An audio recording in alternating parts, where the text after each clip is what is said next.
summer of 2012, after a beautiful day in a village, two cousins secretly slipped out of their home around 1:30 a.m. in the dead of night.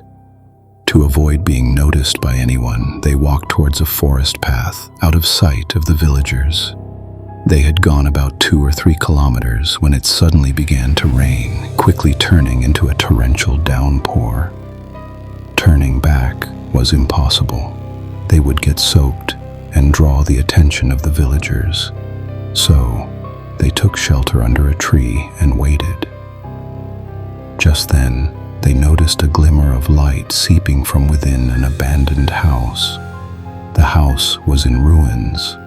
Although one of the cousins said it was dangerous to go inside, the other convinced him, thinking they could shelter from the rain. After walking about 100 meters, they entered the house. Inside, it was a little safer than outside. At least they were protected from the rain. But something broke the silence.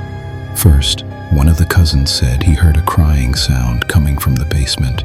The other didn't believe him, but shortly after, they both clearly heard the sound. It wasn't a baby crying, but more like a woman moaning in pain. With their hair standing on end, they moved towards the basement door.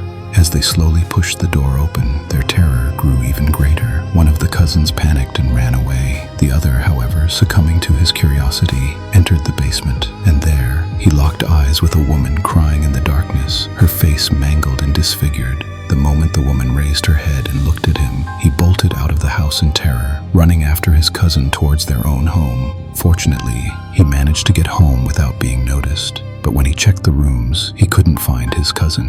Trembling, he got into his bed, and about 20 minutes later, he found his cousin in his room. The boy was mute, still trembling. How he had returned there that night was unknown, but from that day on, he never spoke again.